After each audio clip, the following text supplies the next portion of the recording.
Good day to all esteemed. Bonjour à tous, à toutes, les délégués, les participants. J'ai le plaisir de vous souhaiter la bienvenue et d'exprimer ma reconnaissance du fait que vous vous soyez donné du temps pour être ici à la et de nous joindre à la COI. C'est le dernier des séminaires virtuels thématiques et juste avant la 31e session du 25 juin. Je suis Alison Drummond, chef du programme pour les risques côtiers de l'UNESCO et de la COI et je vais modérer cette session. J'espère que vous m'entendez bien, vous me voyez bien. Si vous avez des problèmes techniques, vous enverrez vos commentaires sur le chat au bas de l'écran et l'équipe technique fera de son mieux pour résoudre l'accrochage. Vous pourrez également appuyer sur l'icône c'est le globe au bas de l'icône pour que vous puissiez sélectionner la langue de votre choix. Le thème sur lequel nous allons pencher, c'est l'Asie et la sensibilisation sur les tsunamis et les communautés tsunami ready ou préparées au tsunami. Ouais, bon, nous allons analyser les grands résultats sociaux pour les Nations Unies, de la décennie des Nations Unies, pour les sciences océaniques au service du développement durable. Nous désirons protéger les moyens de subsistance, tout cela lié aux dangers océaniques, les aléas océaniques. Nous allons regarder 5 vidéos, très belles vidéos, et nous allons écouter les commentaires de personnes très importantes, Madame Silvia Elena Chacon Barrentes, Wildemaris González Ruiz, Laura Kong, Nico Saligueris et Nidad Sakumar. Et nous en saurons plus sur la journée mondiale de la sensibilisation au tsunami et la réduction des risques de catastrophe. Nous aurons un débat très riche porté par notre secrétaire et directeur exécutif d'UNESCO, Vladimir Ryabinin, et pour nous préparer aux questions-réponses. Notez vos commentaires et vos questions au bas de l'écran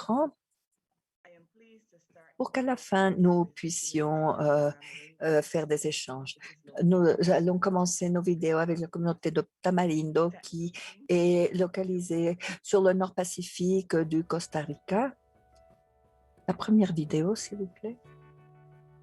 Tamarindo est une petite communauté côtière qui se trouve sur le nord Pacifique de Costa Rica. Cette cité est la préférée des surfeurs au Costa Rica. Au Costa Rica, nous avons fait de grandes avancées en question de préparation tsunamique. Le rôle du tourisme est très important au Costa Rica. Pratiquement toutes nos communautés côtières possèdent une infrastructure touristique ou des attractions touristiques. Donc, nous avons besoin que les personnes qui travaillent dans cette industrie s'impliquent dans notre plan. La leçon principale, les acquis principaux de l'expérience de Tamarindo est l'importance que toutes les parties prenantes de la communauté s'impliquent à la construction, l'élaboration et l'entretien de notre plan. À la saison haute, nous pouvons accueillir près de 2000 touristes. Donc, nous avons décidé de tourner une vidéo courte, toute simple, en expliquant que nous sommes une communauté organisée et que de plus, nous avons mis en œuvre toutes les étapes au moment d'un tsunami. Euh, la préparation au tsunami est très importante parce que ainsi les communautés, les visiteurs savent exactement ce qu'ils peuvent attendre, comment ils savent ce qu'est une alerte de tsunami au cas d'une frappe proche. Nous avons près de 20 minutes pour faire l'évacuation et dans le cas d'une frappe lointaine, nous avons près de 2 heures pour gérer l'évacuation. Donc, nous allons programmer une évacuation ordonnée, organisée. Il est essentiel que ces communautés côtières prennent un rôle actif, cherchent l'information et prennent un rôle actif et pour être préparées au tsunami, ainsi que toutes les personnes qui habitent dans notre pays et qui visitent nos plages et qu'elles soient conscientes des aléas, des risques et qu'on sache comment les gérer et être préparées, surtout préparées au tsunami. Avoir une place dans votre communauté peut sauver des vies. Avoir un plan dans votre communauté sauvera des vies. Maintenant, j'ai l'honneur d'inviter à Madame Sylvia Chacon Barranques, qui est chargée de la coordination des risques de tsunami et d'autres aléas côtiers et les régions adjacentes. Ainsi, elle coordonne Cinemote Costa Rica pour qu'elle nous parle un peu plus de l'initiative Tamarindo. Bonjour à tous de Costa Rica, salutations, merci pour avoir tenu Tamarindo comme un des acquis importants pour ce séminaire virtuel. C'est un long trajet depuis que nous avons commencé à aider les communautés à être préparées au tsunami. Tamarine est un cas hors norme. Il s'agit d'un site très différent car tout près de la côte, il y a uniquement des affaires touristiques. Il n'y a aucune communauté près de la côte, rien que des établissements dans l'industrie d'accueil et les propriétaires des hôtels et des restaurants et de ces affaires touristiques étaient très intéressants et pour s'intéresser à ce que la communauté ait tous les outils pour être préparée au tsunami. Heureusement. Malheureusement, ce n'est pas la même situation partout. Il y a des hôtels qui ne veulent même pas entendre parler ou même pas savoir du mot tsunami, mais dans d'autres régions, ils avaient hâte d'être prêts et préparés au tsunami. Bon, il a été plus simple de travailler avec eux en quelque sorte parce qu'ils étaient déjà bien organisés, bien sûr. Il y avait une personne qu'ils avaient embauchée pour qu'elle travaille avec nous, pour concevoir un plan, pour préparer des vidéos, tourner des vidéos et pour avoir des balisages en cas d'évacuation à l'occasion si un tsunami venait à frapper. Et de plus, c'est important car la perspective vient à changer car il s'agit ici d'affaires touristiques dans la majorité qui se trouvent tout au long de la côte. Et quoi d'autre? Qu'est-ce que je pourrais encore ajouter? L'organisation des exercices a été tout à fait différente également, car puisque ce sont des personnes qui travaillent dans l'industrie de l'accueil, les hôtels, les restaurants, il y a un énorme changement de personnel et ils offrent une formation de base au personnel dans ce type de situation. Ce n'est pas la même chose dans une communauté quand on sensibilise la communauté et la communauté y habite. Nous savons qu'ils seront toujours là. Ici, le personnel tourne toujours. Même ainsi, ils reçoivent la formation de base et cela a très bien marché. Ils ont participé aux exercices, aux simulations et toutes ces expériences ont été couronnées de succès. Nous espérons que bien d'autres hôtels de l'industrie et bien d'autres communautés touristiques et d'autres affaires vouées au tourisme apprennent de cette expérience et l'appliquent pour que nous, les touristes, soyons plus sécurisés n'importe où dans le monde. Oui, merci Madame Chacon de Tamarindo et merci beaucoup. Et, nous sommes reconnaissants que vous soyez centrés sur vos communautés, les touristes. Et bien sûr, les propriétaires ont été raisonnables et il est important qu'on soit toujours conscient et, et sensibilisé de la situation. Alors, continuons et maintenant, passons à la communauté de Bodrum, Turquie et l'île de Kos en 2017. Ils ont été frappés par un tsunami et après cela, ils ont lancé un projet, The Last Mile Project, euh, à la suite de ce tsunami. Et dans la vidéo 2, nous allons voir ce qu'ils ont mis en place. En 2017, deux petites tsunamis ont frappé Bodrum et l'île de Kos.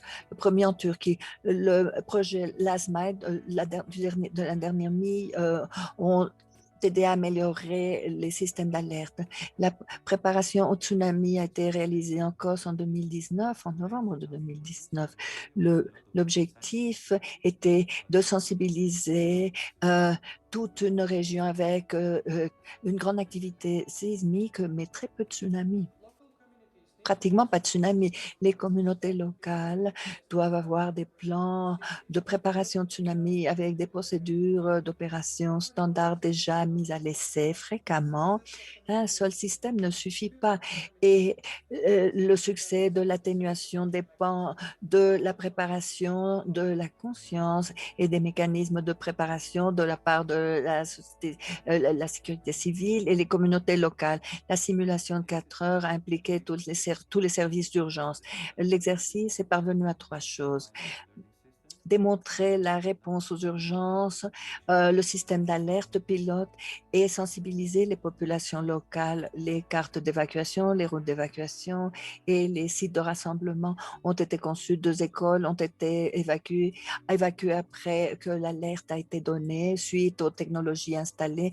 On a fait la simulation d'un effondrement partiel d'un immeuble avec l'évacuation, le plus grand défi du point de vue de la sensibilisation sur les tsunamis et que les zones côtières trop près des épicentres ont très peu de temps pour recevoir des messages d'alerte et qu'on puisse évacuer et qu'ils atteignent les populations. Et le message de cette simulation a été que la réponse aux urgences soit testée et améliorée sur la base des leçons apprises et des expériences. Ce programme a déjà établi une alliance, un partenariat entre toutes les parties prenantes et se centre sur la réduction des risques de catastrophes issus de multiples aléas.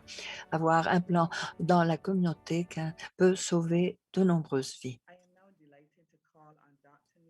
Et maintenant, euh, j'ai l'honneur d'appeler M. Nikos Kaligéris, chercheur principal à l'Institut de géodynamique de l'Observatoire national d'Athènes et chef aux opérations du Centre national hellénique d'alerte de tsunami qui nous a préparé une petite présentation liée à la vidéo numéro 2. Monsieur Caligaris, vous avez la parole. Bonjour, bonjour à tous, salutations ici depuis la Grèce. Bon, le temps d'arrivée des tsunamis sont très courts et les communautés côtières de la Turquie et de la Grèce sont près de failles très actives. Cela nous laisse très peu de temps pour que les messages d'alerte atteignent efficacement les autorités et puissent avertir la communauté locale. Le projet de l'ASTMI qui vient d'être ici montré sur la vidéo a la capacité de détecter des séismes locaux puissants ou les tsunamis générés par les vents qui se rapprochent des communautés. Et on a la capacité également de contacter les autorités et la communauté en même temps pour épargner du temps. Le temps est précieux dans ces cas-là. Et l'objectif serait de développer les technologies pour surmonter cette dernière mille de l'alerte de tsunami. Toutefois, le système et le concept d'alerte précoce qui a été déjà présenté dans le cadre de ce projet Last Mile Project est nombreux parmi, est un élément parmi de nombreux éléments. Et avoir une alerte précoce ne suffit absolument pas pour avoir des communautés préparées au tsunami et pour sauver des vies. Il faut faire plus pour parvenir aux objectifs principaux des 3 piliers principaux de ce programme qui sont, à savoir l'atténuation des risques, la préparation et la réponse en vue de pouvoir avoir des communautés bien informées. On a besoin de bonne gouvernance et engagement des mécanismes de protection civile, des autorités locales et du public, de la communauté. Et tout récemment, nous avons établi un sous-groupe de travail pour le Tsunami Ready ou la préparation au tsunami et avec la coopération d'autres organisations. Et on voit ici le grand engagement vis-à-vis de cette tâche. La mise en œuvre du projet Last Mine à Bodrum et à Kos ont été un pas en avant pour développer des communautés préparées au tsunami en Grèce et en Turquie. Et on a inclus les éléments du projet Tsunami Ready qui ont été offerts pour évaluer les risques de tsunami et créer des cartes d'évaluation des tsunamis et l'évaluation des inondations suite au tsunami. Nous allons poursuivre la collaboration, la Grèce et la Turquie, la collaboration avec d'autres communautés côtières et on espère pouvoir réduire les risques de tsunami dans la région. Merci beaucoup. Merci, docteur Caligiris. Et merci beaucoup pour votre projet de la dernière mille et faire et tester les procédures et la technologie comme vous l'avez bien signalé et on l'a vu sur la vidéo. Et peut-être dans le cadre des questions-réponses, il y aura des commentaires. Nous voudrions comprendre les initiatives du Tsunami Ready, du programme, du projet Last Mile et nous espérons pouvoir le discuter en détail. Maintenant, de la Caraïbe, de la Méditerranée, nous partons à Odisha, l'État indien qui est devenu un modèle mondial dans l'océan Indien. On espère maintenant regarder la vidéo numéro 3. Qui se rapporte à l'Inde. L'État indien d'Odisha est devenu un modèle pour la préparation tsunami. En août 2020, les villages de Wetripur et Oaxaca ont réalisé un exercice. Les premières communautés tsunami ready de la région se trouvent ici. Être tsunami ready inclut un plan de réponse pour la communauté. Nous pouvons compter avec le meilleur système d'alerte, oui, avec le plus précis, le, mais il est vraiment nécessaire qu'on comprenne exactement comment réagir, comment répondre à ces situations. Le programme Tsunami Ready ou préparation au tsunami, on compte avec des indicateurs. Ces indicateurs sont que les communautés comptent avec une carte de risque et ces communautés suivent tous les indicateurs et les communautés peuvent améliorer leur niveau de préparation pour être plus conscientes, mieux préparées et qui soient plus résilientes en fin de compte. Et jusqu'à présent, 2 populations sont devenues tsunami ready, reconnues comme tsunami ready d'après les définitions et les standards de l'UNESCO. Nous en sommes très fiers car l'IOTR, la COI et l'UNESCO nous ont certifié ces 2 populations. Ce sont des populations reconnues comme tsunami ready. Alors, cela nous permet de transmettre ce même concept aux 300 populations, aux 300 communautés de cette région. Nous avons des comités, des groupes de jeunes qui sont formés à la préparation de tsunami. Ils sont formés à la recherche, le sauvetage et la gestion psychosociale. Dans le secteur, nous sommes des communautés et petites et nous voulons que toutes les populations côtières deviennent tsunami ready ces prochains 12 mois.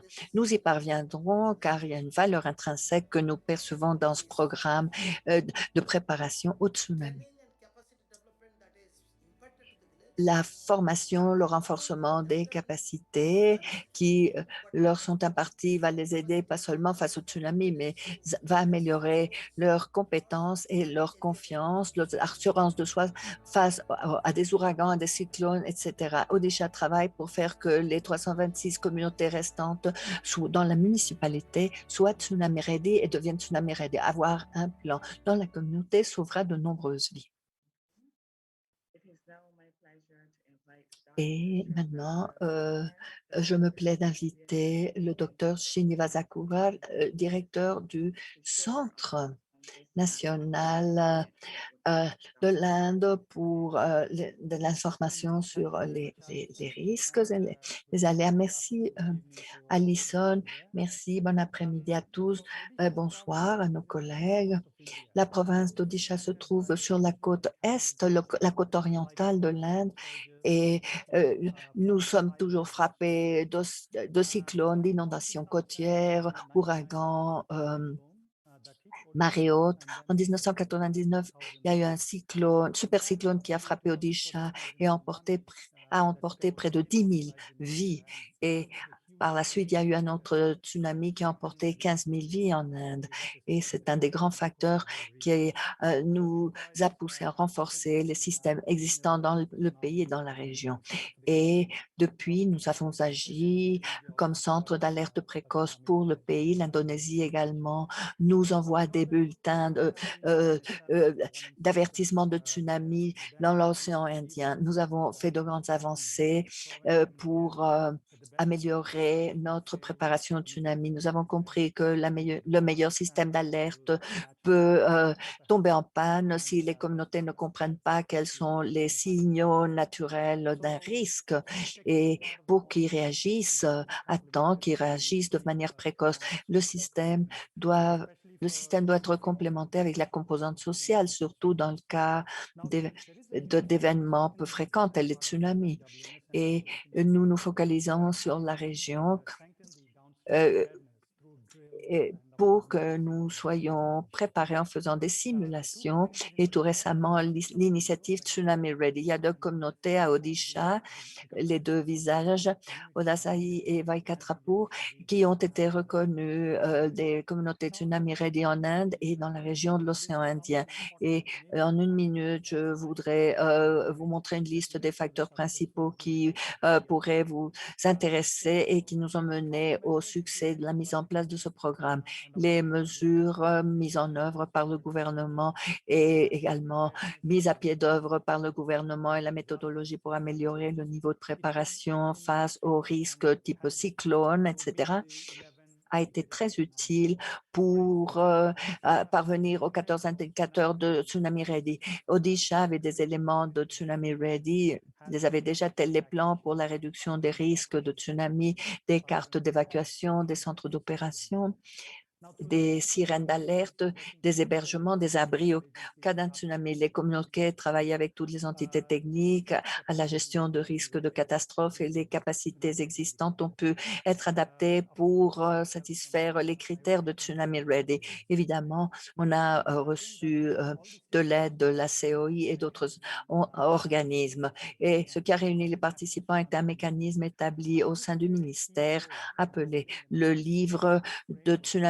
Tsunami Ready, qui a joué un rôle pour établir un cadre de collaboration pour réunir tous les secteurs et pour parvenir aux indicateurs de Tsunami Ready. Un autre aspect important qui a mené à la mise en œuvre à succès, c'est l'expérience tragique, la tragédie de 1999. Ce super cyclone était toujours dans l'esprit des communautés. Cela a mené les communautés à ce qu'ils deviennent des acteurs, des champions à la mise en œuvre de ce projet pilote. Alors, ils ont rapidement adhéré à l'initiative. L'initiative a joui du travail de l'UNESCO, de la COI, en vue de développer des guides locaux. Et également, nous avons imparti des programmes de formation auprès des communautés et leurs efforts ont été récompensés et le fait d'être préparé pour faire face à un tsunami améliore les capacités des communautés pour répondre de façon efficace à d'autres risques côtiers tels les cyclones, des inondations, et cela est devenu quelque chose de très important pour les communautés telles Odisha et peut-être d'autres communautés où les risques de tsunami ne sont pas si fréquents. Si fréquents ces dernières semaines, nous avons été frappés par de tsunamis sur la côte est de l'Inde qui a atteint l'état d'Odisha. Évidemment, la réponse et améliore la réponse face à d'autres risques. L'expérience d'Odisha devrait être un catalyseur pour la mise en place de Tsunami Ready pour faire face aux risques en Inde et les communautés euh, de de l'océan Indien dans le cadre de la décennie des sciences océaniques. Merci, c'est une expérience enrichissante. Vous avez parlé de nombreuses facettes, pas seulement le programme Tsunami Ready, mais également les les conditions nécessaires et comment on peut se relier avec un cadre qui pose de multiples risques et les réponses additionnelles, supplémentaires, les évaluations et les réponses psychosociales. Vous l'avez fait de façon rapide et ça a été une expérience très importante pour Odisha. Alors, on voudrait écouter les commentaires des participants. Alors, souvenez-vous de rédiger vos questions-réponses ici au bas d'écran sur le chat. Alors, on continue notre périple, on arrive à l'océan Pacifique, spécifiquement à la plage de Waikiki, dans l'État de Hawaï, États-Unis. Et nous souhaitons la bienvenue à Madame Laura Conte pour regarder la vidéo numéro 4. Hawaï a une longue histoire d'impact de tsunami depuis 1946. 224 personnes sont mortes suite au tsunami en 1990. Waikiki a établi une politique verticale. On a conseillé personne pour évacuer dans des bâtiments au troisième étage ou plus. On a recommandé une évacuation au quatrième étage dans des bâtiments de plus de 10 étages. Il y a plus de 125 000 personnes dans la région qui travaillent et s'amusent à Waikiki, plus d'un mille carrés avec très peu de chemins pavés et goudronnés. C'est une zone densément peuplée. Nous avons de nombreux hôtels tout au long de la côte sur Waikiki. Si on émet une alerte de tsunami, il serait impossible d'évacuer tout le monde de Waikiki à temps avant que le tsunami frappe. Nous sommes un des comtés qui promouvons une évacuation verticale, c'est-à-dire dirigez-vous au quatrième étage ou plus haut des bâtiments de concret et de béton armé et cela évitera que les visiteurs soient paniqués parce que toutes les régions doivent avoir des plans pour éviter la congestion qui surgirait si tout le monde voulait quitter Waikiki en même temps. Ce serait impossible. Il y a des visiteurs, des résidents et on ne veut absolument pas que les gens se voient attrapés au sol lorsque le tsunami frappe. L'évacuation verticale est clé pour nous pour que notre population arrive en sûreté hors du trajet du Waikiki lorsqu'un tsunami frappe, c'est-à-dire la verticale. Nous avons des plans d'évacuation. Nous allons travailler de très près avec les hôtels, la sécurité des hôtels et avec les immeubles en copropriété et les sensibiliser sur le fait que l'évacuation verticale fonctionne très bien, elle est très opérationnelle. Alors, avoir un plan dans la communauté peut sauver de nombreuses vies.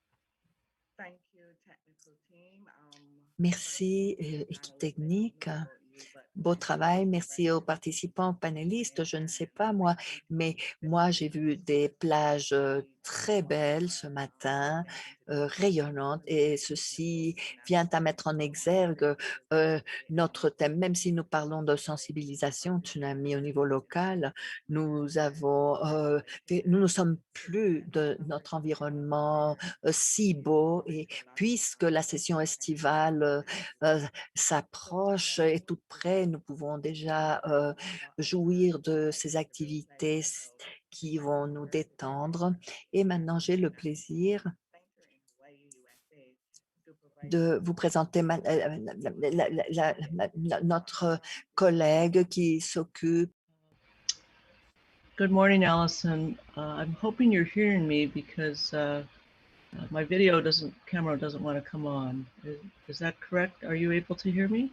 Yes, we can hear Ne you. veut pas s'ouvrir. Vous m'entendez bien? Oui, on vous entend très bien. Alors, je vais continuer seulement avec la voix, pas la vidéo. Bonjour de Hawaï, un État des États-Unis. Bon, l'historique ici. Bon, nous sommes une cible pour les tsunamis dans le Pacifique depuis 1946. Nous avons lancé le programme au tsunami aux États-Unis. Nous avions le tsunami des îles Aleutiennes qui nous a atteint. Il y a eu un séisme de 9,5 au Chili. Le tsunami a pris 9 heures pour traverser le Pacifique, a tué des personnes au Japon, aux Philippines, et ça a été le début de notre système international du Pacifique sous la coordination de la COI en 1965. C'est ce qui a démarré le programme. Et pourquoi Waikiki? Pourquoi Waikiki est la Mecque touristique du Pacifique? Près de 5 milliards de dollars de notre PIB émanent de cette activité touristique. Près de 195 000 personnes travaillent dans cette zone-là, travaillent et font du tourisme. Et à cause du Covid, nos frontières se sont fermées et nous avions près de 400 000 personnes qui arrivaient chez nous par jour. Près de 400 personnes qui arrivaient. Maintenant, les frontières sont ouvertes, le vaccin atteint près de 60% de la population et nous avons près de 40 000 personnes qui reviennent chez nous de nouveau.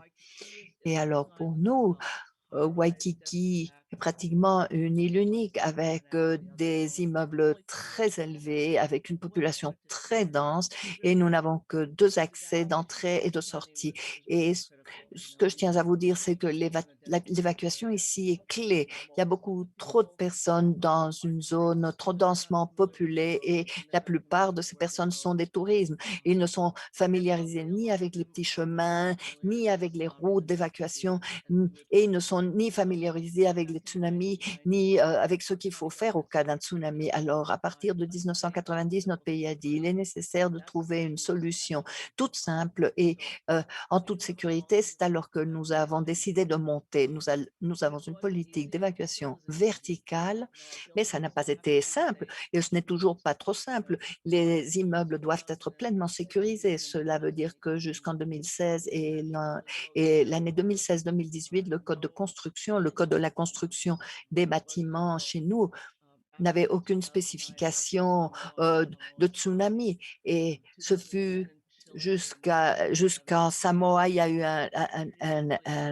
un séisme. Après le Japon, le Chili, les ingénieurs se sont réunis suite à ce séisme pour faire des études en profondeur, pour analyser les impacts à l'ingénierie et prendre des critères prescriptifs pour les immeubles. Nous avons un code de la construction pour les nouveaux bâtiments. Nous sommes en train de réévaluer les immeubles les plus anciens et de nombreux bâtiments sont des hôtels ici, appartiennent au secteur privé. Alors, comment nous assurer que le secteur privé se sente sécurisé et qu'il existe toujours une corresponsabilité quand nous ouvrons les portes à une personne lors d'une urgence et qu'on lui ouvre les portes pour qu'elle puisse prendre abri. Et nous avons également le défi des langues. La plupart des touristes qui viennent du Japon et peut-être ils ne parlent pas l'anglais. Et ça a été un effort absolument global du gouvernement, du secteur privé, des personnes qui travaillent dans le domaine du sauvetage pour travailler au Waikiki, pour qu'ils soient bien préparés au tsunami. Je m'excuse de ne pas avoir eu de vidéo, mais j'espère que j'aurai pu partager nos activités, nos actions à Hawaï. Merci, Madame Alison Kong, et nous vous remercions de votre message et la participation sur vos agissements à Waikiki et l'influence que vous avez eue dans vos programmes de sensibilisation au tsunami, l'évacuation verticale. Et vous avez parlé d'un des critères les plus importants maintenant que nous avons démarré la décennie, la collaboration entre les autorités nationales, les affaires locales et les implications de tout cela pour tous les autres acteurs, c'est-à-dire les propriétaires d'entreprises, etc.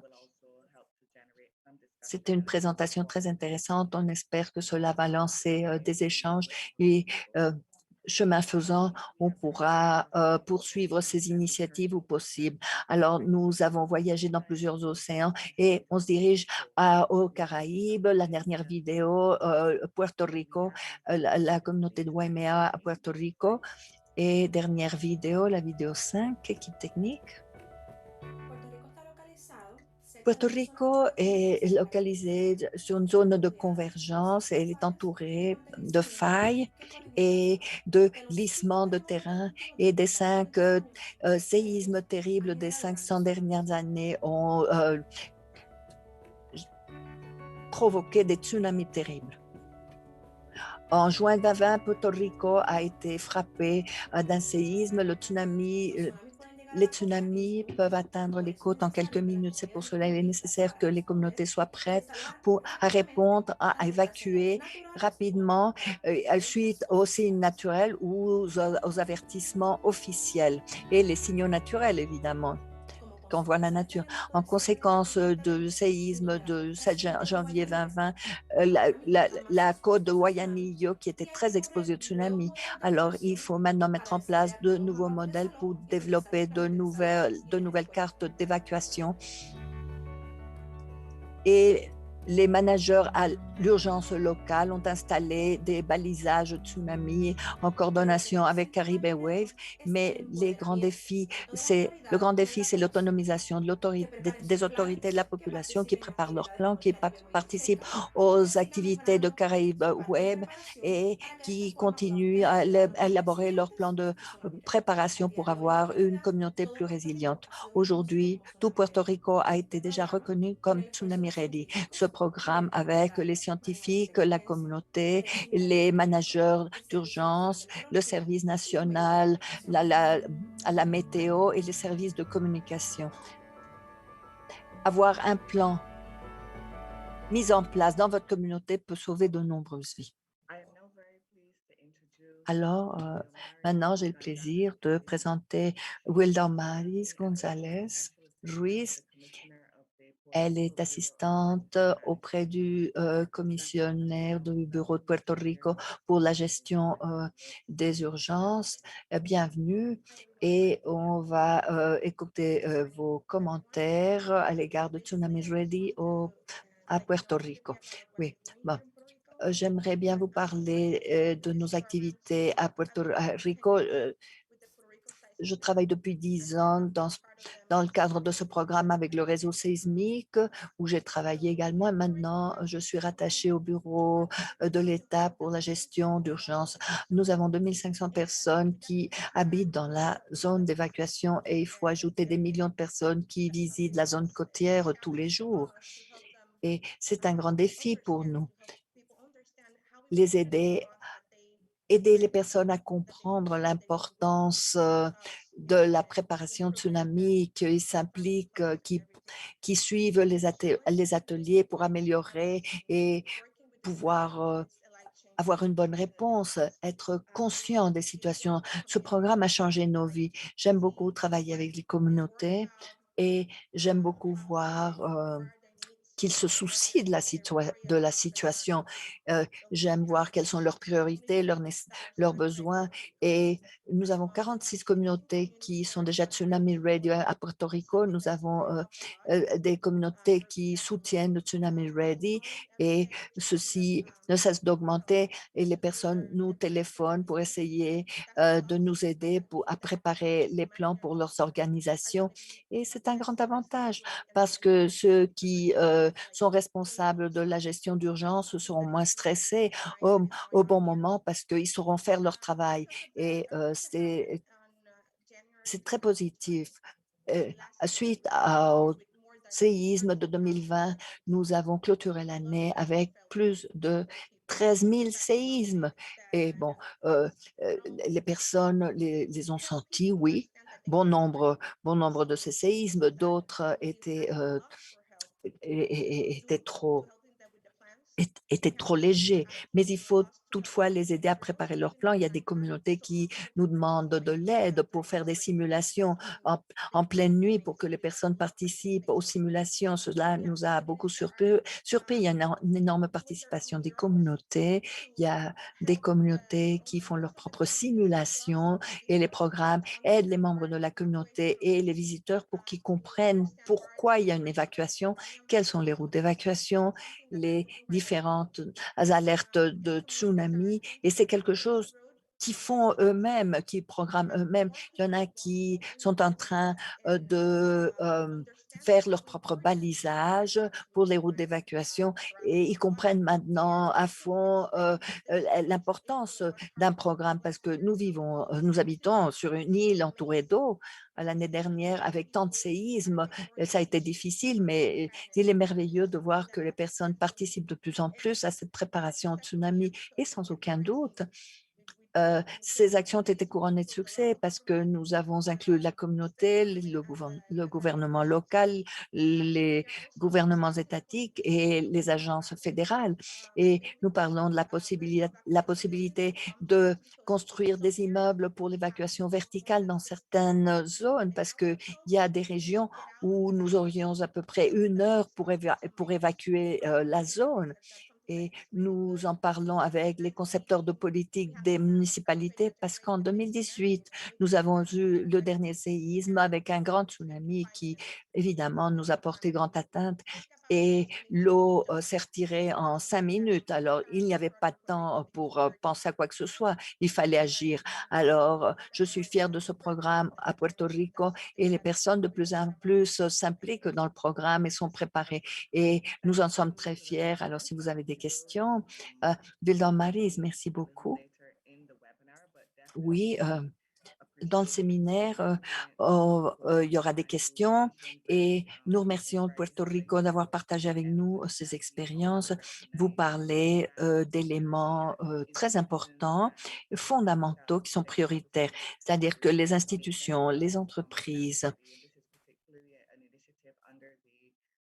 et d'autres parties prenantes deviennent Tsunami Ready et c'est une autre priorité des États-Unis, être Tsunami Ready. Et vous avez le soutien de nombreuses personnes ici. Ce n'est pas seulement un programme de sensibilisation au tsunami, et des programmes de sensibilisation.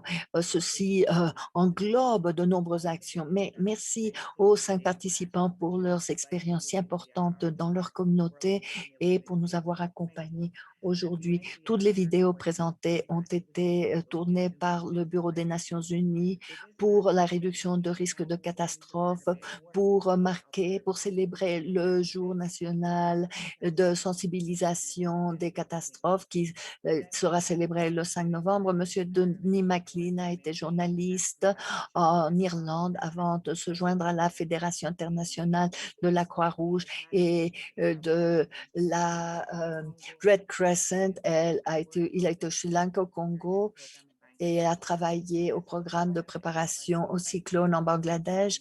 Il a dirigé le bureau de presse de l'IFRC à Genève et rédigé le rapport des catastrophes mondiales. Il est chef des communications aux Nations Unies au bureau des Nations Unies pour la réduction des risques de catastrophes. Monsieur McLean va nous faire des commentaires brefs sur le jour de la sensibilisation au tsunami, la journée sensibilisation au tsunami. Alors, je ne vais parler que 5 minutes parce que le temps passe, on est pratiquement sur l'heure.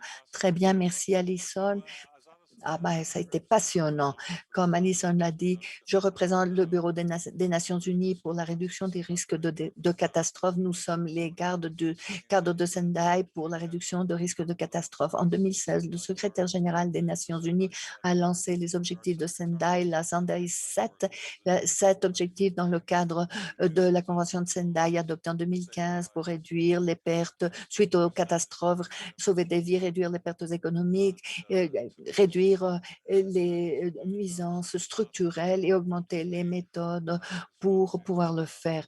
Nous avons promu les stratégies nationales pour la réduction de risques de catastrophes et pour nous assurer que les risques de tsunami soient inclus ou pertinents et adéquats. Cette année-ci, la campagne Sendai 7 se centre sur l'objectif F du cadre de Sendai, soutenir la coopération entre les pays pour qu'ils mettent en place leurs stratégies locales et nationales pour la réduction de risques de catastrophes.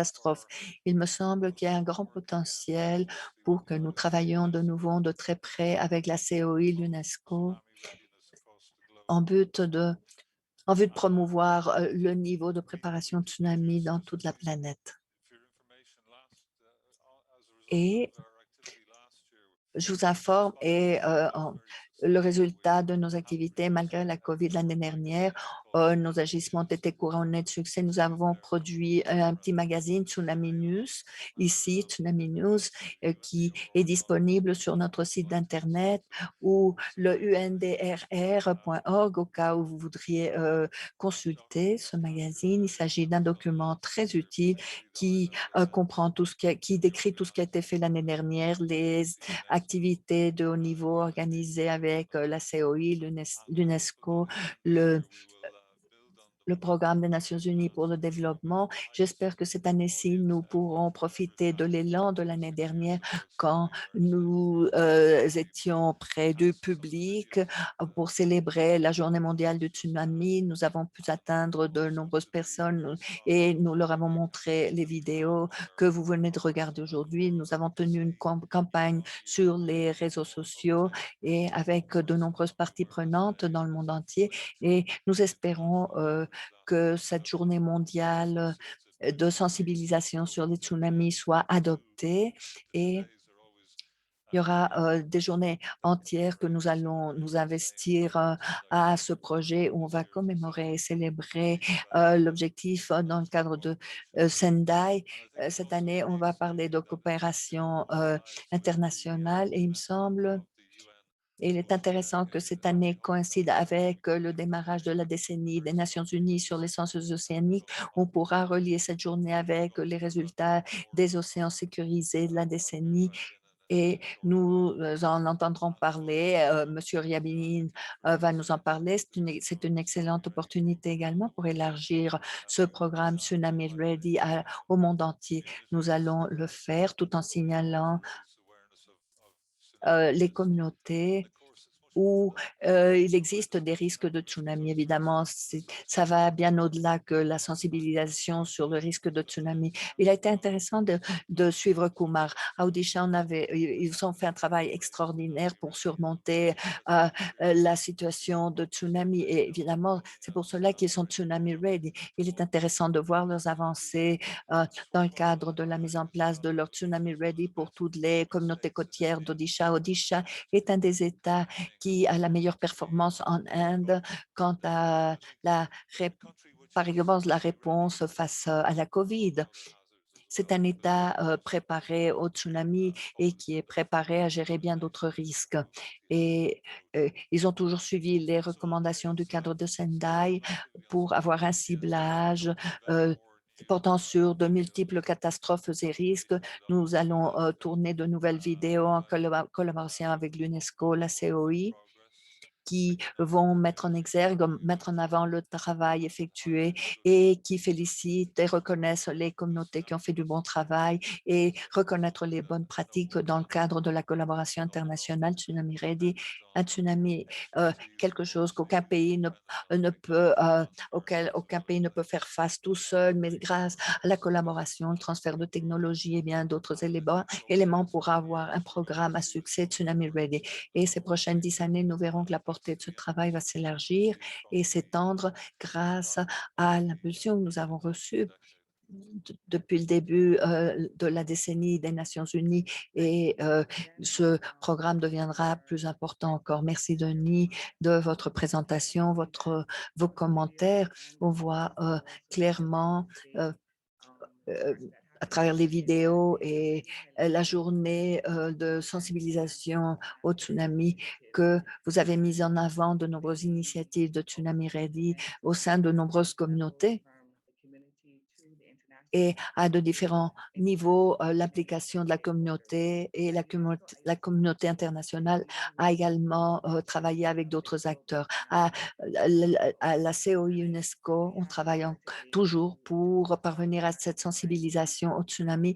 Et aujourd'hui, j'ai le plaisir de présenter le docteur Vladimir Ryabinin, océanographe, ingénieur marin, climatologue et météorologiste. Il a créé de nombreux modèles et il a publié des centaines d'articles.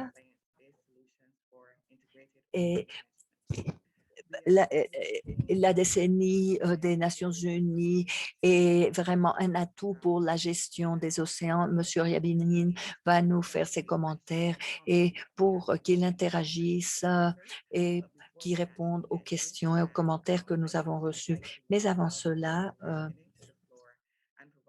nous souhaitons la bienvenue au docteur Ryabinin et nous allons écouter ses commentaires avant de passer à la section questions-réponses. Merci Alison. Et vous m'avez présenté comme un grand chef. Nous sommes tous une équipe, nous travaillons ensemble et le Tsunami Ready est un élément clé dans le programme. Elle est un programme clé. L'alerte au tsunami est composée de plusieurs parties. L'aspect scientifique, technique, une partie, il s'agit de la détection de tsunami et on fait du travail analytique dans le but de comprendre comprendre d'où proviennent les tsunamis, quelle est leur source d'origine. On voit des sources séismiques de tsunamis également. Et nous avons appris à faire face aux avalanches sous-marines, par exemple, aux effondrements, etc. Et le tsunami le plus élevé dans un lac d'Alaska, un tsunami de 500 mètres, et il y a eu des survivants. Alors, nous avons de différentes sources d'informations. Il est nécessaire de comprendre ce qui se passe. Alors, il faut lancer des alertes pour les personnes, mais les personnes doivent savoir comment les interpréter, de quoi il s'agit. Il y a de nombreux défis techniques, scientifiques, sociaux et psychologiques. Et tout cela vient à se combiner pour gérer une tâche très compliquée. Connaître les sources de tsunamis sauve des vies. Et je peux le démontrer dans le cas des tsunamis récents qui ont frappé. Nous avançons rapidement et à l'Assemblée de la COI, nous allons tenir en compte un programme de tsunami qui sera une révolution dans le cadre des tsunamis. Alexandre va faire une présentation au nom de toutes les communautés qui sont atteintes par des tsunamis. J'espère que la COI va aborder la complexité de cet exercice. Et ceci est lié à l'intégration des tsunamis. Euh, Nous parlons des centaines de communautés qui sont tsunami ready. Nous voulons que toutes les communautés soient préparées au tsunami et qu'elles fassent partie du programme Tsunami Ready. C'est un défi qui exige notre prise en charge. Nous voulons des océans pour le développement durable et que cette plateforme aide tout le monde à être sensibilisé au Tsunami Ready pour voir un changement profond et tranchant. Et j'espère que nous aurons la coopération de l'UNDRR, l'OMM, la protection civile, etc., parce qu'il est nécessaire qu'on comprenne la dimension, le danger d'un tsunami, le risque d'un tsunami. Les personnes ne considèrent pas que ça pourrait leur arriver, mais oui, ça arrive. Et des centaines de milliers de vies ont été perdues suite à la frappe d'un tsunami. Alors, il faut réduire ces chiffres de pertes. Alors, je suis prêt à répondre aux questions. Ah oui, nous avons 10 questions. Merci, Dr. Yabinin. Nous avez parlé des objectifs principaux du programme de sensibilisation sur les tsunamis et la décennie des Nations unies pour les sciences océaniques. Et l'importance de la préparation au tsunami des communautés dans le cadre de l'agenda 2030, l'importance de participer à la conception avec tous les acteurs pour un océan sécurisé et pour que nos populations soient elles-mêmes sûres et dans un environnement sécurisé. Alors, première question. C'est une question importante et il me semble que les panélistes pourront les suivre. Bon, pour Dr. Yabinin, quels sont les succès du programme de sensibilisation sur les tsunamis et quelques demandes? Comment est-ce que ces avancées pourront s'intégrer pour être intégrés dans d'autres pays pour qu'eux-mêmes puissent lancer leur propre programme de sensibilisation au tsunami. Alors, nous voyons ici les succès du programme global, à l'échelle globale, et comment on peut les montrer et montrer à d'autres pays et quel est le modèle de la COI. Merci pour la question. Bon, je réponds rapidement à la question. 1960, un immense tsunami au Pacifique. Après, des personnes meurent. En 1965, le système de tsunami de la zone Pacifique est établi dans l'océan Indien, un tsunami qui va emporter plus de 3000 personnes dans l'océan Indien. Un de mes prédécesseurs a écrit une lettre qui fait appel à l'établissement d'un système. Rien n'a été fait, un autre tsunami est survenu et d'autres personnes sont mortes. Alors, nous avons appris, malgré la nature humaine, nous avons appris quelque chose la Caraïbe, dans le système de l'Atlantique, dans l'Atlantique Nord également. On a établi un système quoique il n'y a pas eu de tsunami récemment, ni de mort suite à un tsunami. Alors oui, c'est un succès. Alors le succès que maintenant, nous avons la capacité de réduire les temps de détection de séismes et d'alerte de tsunami dans plusieurs emplacements. Et nous avons fait des avancées technologiques. Oui, je dois dire que la société est beaucoup plus alerte et mieux préparée pour commencer à travailler dans ce domaine-là. Bon, voici les avancées, mais j'ai oublié quelle était la deuxième partie de la question. Comment pouvons-nous utiliser ces avancées au bénéfice des communautés et pour qu'ils adoptent les programmes Tsunami Ready et comment la COI peut nous aider. Bon, nous avons la décennie. La décennie est une immense plateforme pour que tout le monde travaille dans le cadre des sciences océaniques et également pour les océans sûrs. Nous avons notre propre ligne de communication à la COI et nous essayons de lancer une campagne qui s'intitule Génération Océan. Nous commençons avec le programme Culture océanique, des leçons sur l'océan et il est nécessaire que nous puissions parler aux acteurs et aux parties prenantes avec les meilleures méthodes. Il y a une possibilité de pouvoir atteindre le plus grand nombre de communautés possible. Et pour l'année 2030, on espère que toutes les communautés vulnérables s'impliquent dans ce programme. Et c'est notre plan. Merci, Dr. Yabinin. Une dernière question pour la COI. La question est quels sont les défis principaux à la mise en place des programmes? Quels sont les grands défis à relever dans le cadre de la mise en place des programmes et comment est-ce que les autorités et la COI gèrent le stress des populations quand il y a une situation. Bon, dans le cas des programmes de sensibilisation, comment travaillez-vous avec la communauté? Comment construisez-vous la confiance? Moi, je dirais que il y a les autorités ne font pas, ne nous font pas confiance et ne font pas confiance à la science. On le voit quand on parle de changement climatique et parfois il y a eu de fausses alertes qui nous désarment complètement. Mais je dois dire que les gens sont maintenant plus conscients des sciences. On peut maintenant démontrer le pouvoir, la puissance des sciences. Dans le cas de la COVID, la COVID nous a montré le rôle que joue la science quand il y a une situation grave. On peut promouvoir les sciences, les rendre plus accessibles. Et ceci en combinaison avec d'autres actions. Nous avons parlé du travail technologique, de la communication, le fait de compter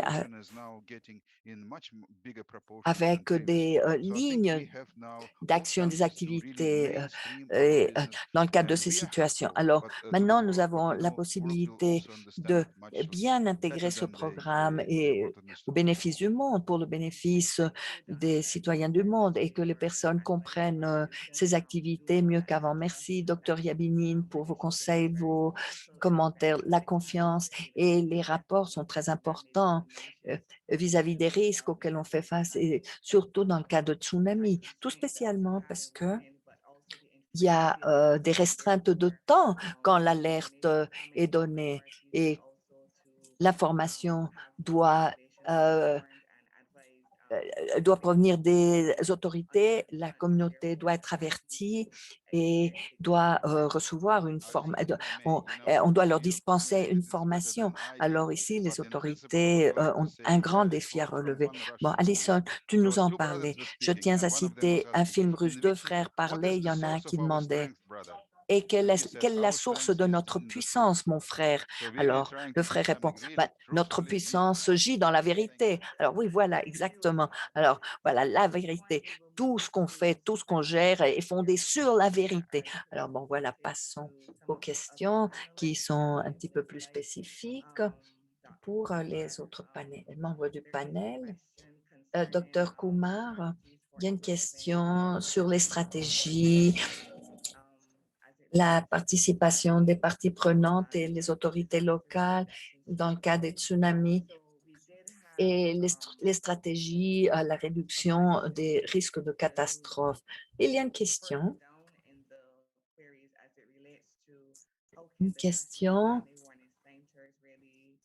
Est-ce Comment est-ce que les centres d'alerte précoce de tsunami peuvent recevoir un financement? Et une autre question sur la participation des secteurs et des autorités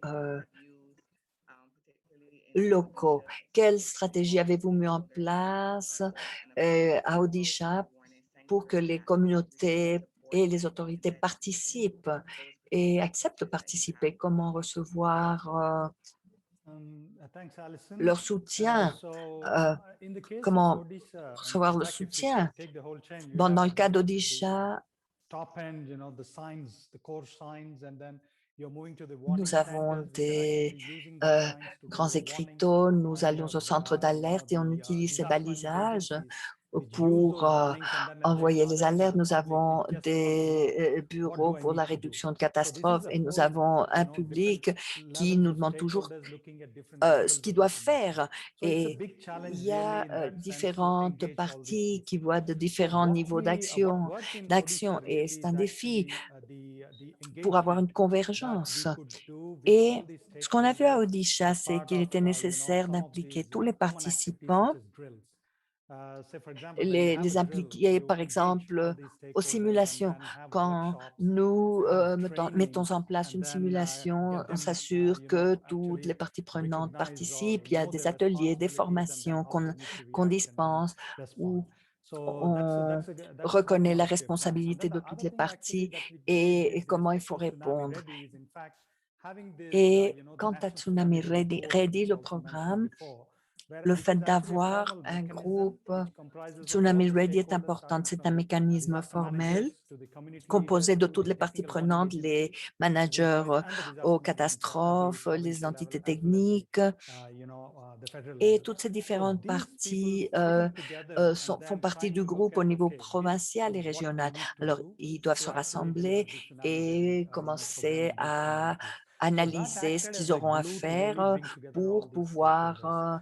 And the other être thing about the s- capacity adhérer, pour pouvoir building adhérer for the tsunami warning au programme centers that you Tsunami Ready. mentioned, Et le that's again renforcement des done a lot capacités au as part of the, centre de even the Tsunami Ready, il IOTWMS, faut the renforcer regional les capacités. initiatives. Cela a été There are très lots of utile. training Il y a programs that were également delivered through the eu une National Tsunami initiative Warning Centers, régionale avec des where the tsunami programmes de service providers also formation qui ont participate. These été are being dispensés dans organized at ces the centres regional de level, Tsunami where Ready avec la there is a lot of participation training given d'autres on the kind of products, organisations au kinds of niveau services, régional et nous installation methods, dispensons des and all, formations au and so niveau on and des so forth. services And the également drills, the drills, et bien the d'autres regional drills choses. that are Et done once in 2 years les in the Indonesian region, say simulations, for example, are taken as an opportunity to les deliver these simulations training programs through standard operational se procedures, font workshops on chaque SOPs, année, tous les ans, blocking et on guidelines, and then analyse of course, les then procédures following it d'opération up, standard do the drills, pour and then élaborer collecting des guides feedback, et on fait le and then feeding suivi this des information back to the simulations. On NTWCs reçoit bon, and the les retours TSPs on where are the d'informations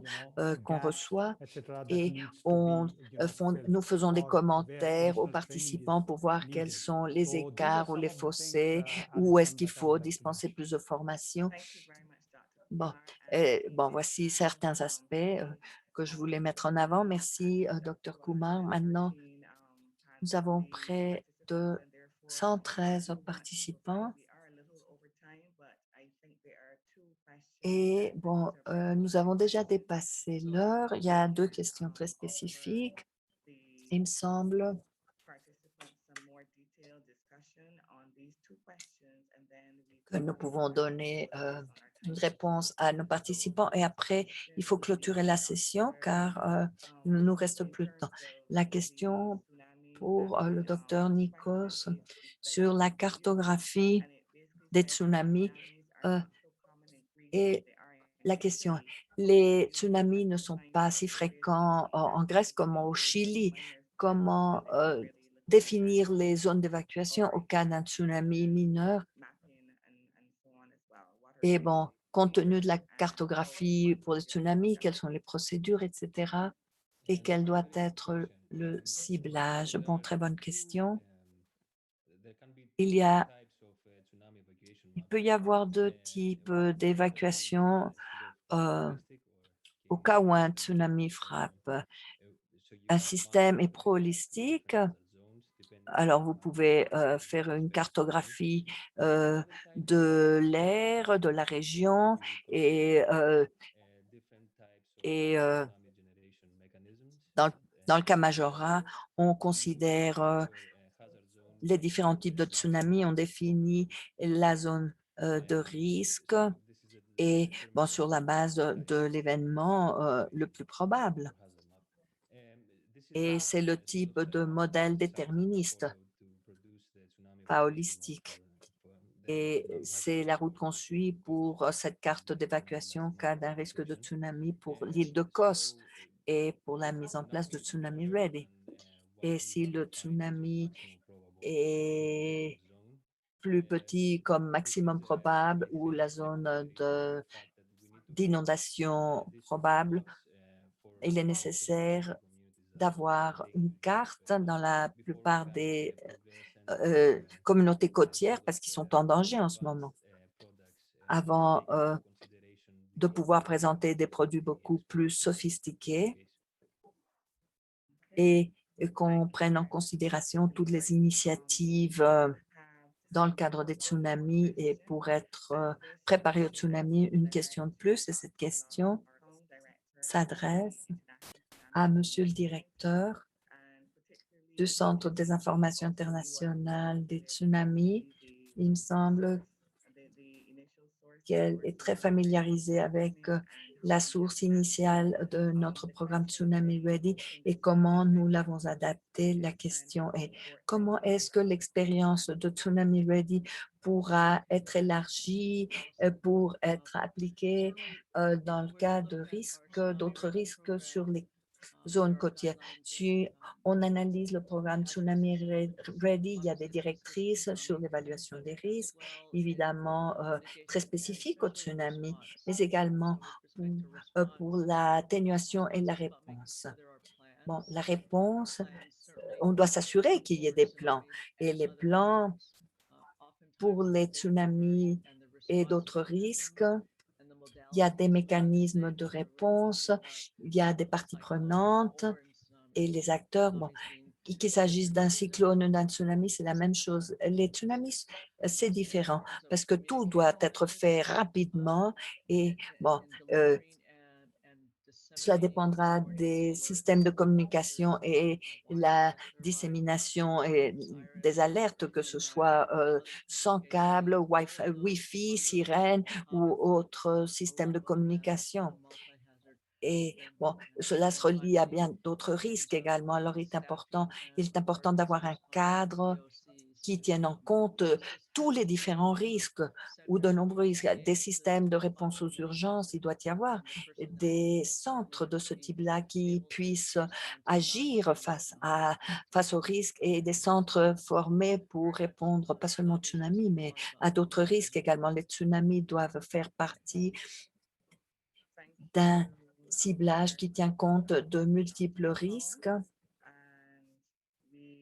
Merci, Dr. Kong. Nous avons peut-être ici une dernière question, 2 minutes. La question, pourquoi les tsunamis au niveau local? Peut-être la question veut se centrer sur le fait d'avoir un océan sécurisé et qu'est-ce qu'on essaye de faire quant au niveau de préparation au tsunami. Alors, je demande au Dr. Chacon à Madame Chacon de nous parler de ce qui doit être fait au niveau global et au niveau local quant au programme d'alerte au tsunami. Merci, Dr. Chacon. Merci, Alison. Les tsunamis locaux sont traîtres. On peut émettre une alerte instantanée suite à un séisme, mais un temps très court pour agir. Et à Costa Rica, le temps pour agir n'est pas si court comme